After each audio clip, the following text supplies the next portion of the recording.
Yeah, just in time for Easter, we're gonna be doing a boneless leg of lamb. We're gonna be smoking it out on the Weber kettle. Gonna be using some olive wood, which I love to use with things like beef and lamb. And we're gonna get that lamb seasoned up in just a minute, but first I wanna get a sauce ready for the end.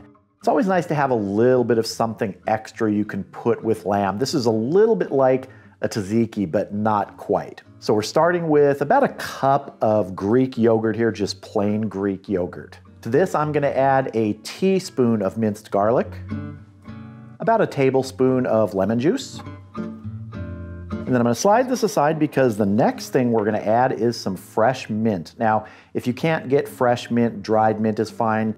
I would use maybe half a tablespoon of dried mint, but right here I have about 6 fresh mint leaves from my garden. And just really quickly, I am going to cut these up.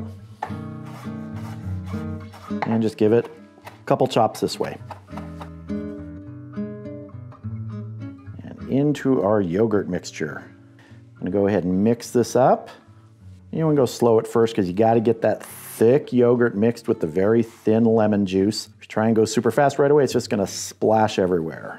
This is smelling great. That combination of mint and lemon is really good. I love that combination. The garlic just gives it a little bit of zing in there. I'm gonna give this a good pinch of kosher salt.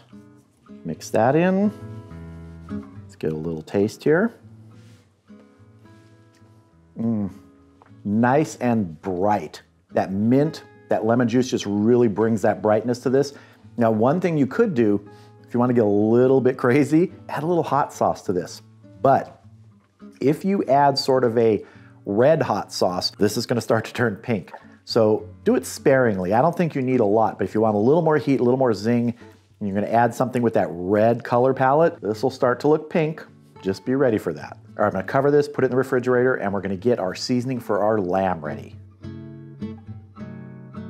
So the seasoning for our boneless leg of lamb today, it's gonna be half marinade, half rub, a little bit pasty, kind of a thin paste. And we're starting with half a cup of extra virgin olive oil. To this, I'm adding a teaspoon of dried oregano, half a teaspoon of dried thyme, half a teaspoon of dried sage, half a teaspoon of kosher salt, half a teaspoon of a coarsely ground black pepper, 1/8 of a teaspoon of chili powder. I'm using a Calabrian chili powder. Use any kind you like. If you want it hotter, add more. If you don't want it hot at all, you don't even have to add this. A teaspoon of smoked paprika. And we're gonna add some fresh garlic. I got this honkin' huge elephant garlic, 1 clove, so this is probably the equivalent of like 3 cloves. I'm gonna break this down, we're gonna crush it in.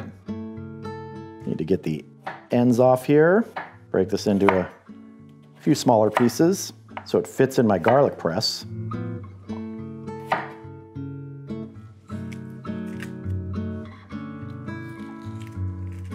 I don't care if any of the extra pieces from the crush fall in here. This is all about seasoning and flavor. I'm gonna whisk this together, kind of build our really loose paste here. Smells really good. That's what I'm looking for. Let's go ahead and get our lamb out here. So here is our boneless leg of lamb. Now you see all these little lines on it.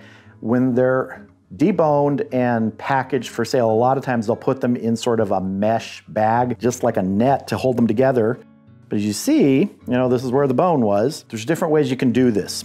We can actually open this up more, sort of lay it out flat, butterfly it even more. I'm not going to. This is good for me. We're gonna get that rub everywhere here, inside out. I'm not gonna do any more trimming. This all looks pretty good here. Let's season this up. Get some of our seasoning, our paste here. And you can see I switched over to my synthetic cutting board because this is a lot easier to clean than the wood one when you're doing stuff like this. And we will be tying this back up. If you feel that you want to go ahead and trim this up more, get some more of the fat off, go ahead, but I like the fat on here. And the more you trim, the more meat you lose. And right now, lamb is expensive, at least near where I live. It's actually usually expensive near where I live, but especially right now, so we're not gonna mess with that. That's looking good. Let's go ahead and truss this up. Just gonna rest it on one side here. Probably gonna take 3 ties on this, 3 strings. Doesn't have to be compressed, you just want it to hold together as it's cooking. Another string here. And one for this end. Go ahead and trim off our excess string.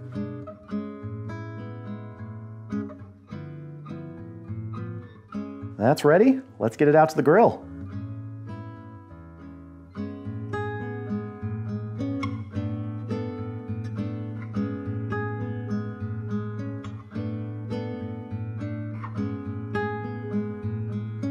So the Weber Kettle Performer is up to temp. I'm shooting for 250 degrees today. I've got a piece of olive wood on there. I mentioned I'm using olive wood. I have some extra pieces if I need to add some later. But let's go ahead, get our boneless leg of lamb roast on. Let's get our internal temperature probe in here.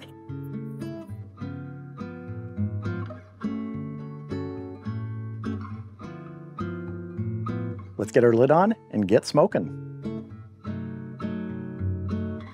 I'll adjust my vents as necessary to keep us around that 250, and we're going to be done with this when it hits 135 internal. Now the recommended temperature is 145 degrees, but I like to pull mine a little early. I don't like it cooked that much, so you really have to choose what you want for this. So I'll see you back here when we get close to that 135 internal.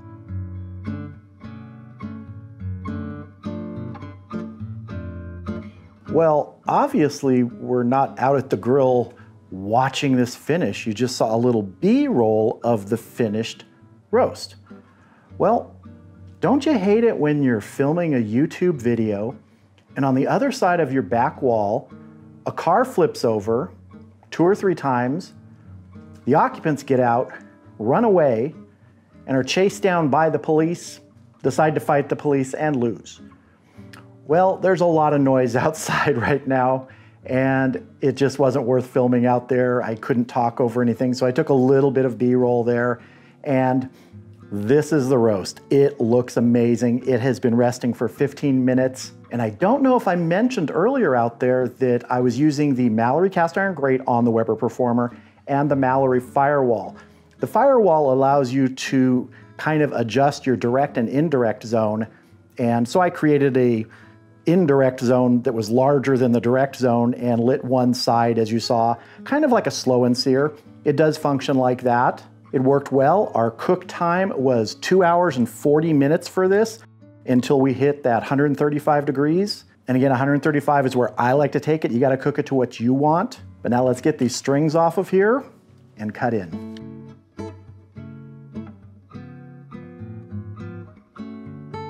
And again, I have my little synthetic cutting board here to make cleanup a little easier.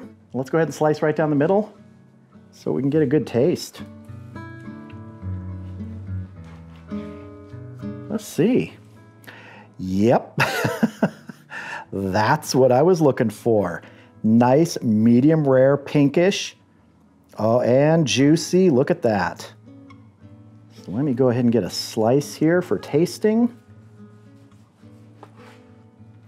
That looks good to me. All right, I'm gonna plate this up, get some of that yogurt sauce we made, and then we're gonna have a taste. So full disclosure, I let my son have a taste of this first. He said he really liked it. So let's have a taste first without any of the sauce. See how it is. One of the things I like about lamb, when you cook it right and really to the way you want it, the doneness you want, it has almost a buttery consistency to it. Now let's get some of this yogurt sauce.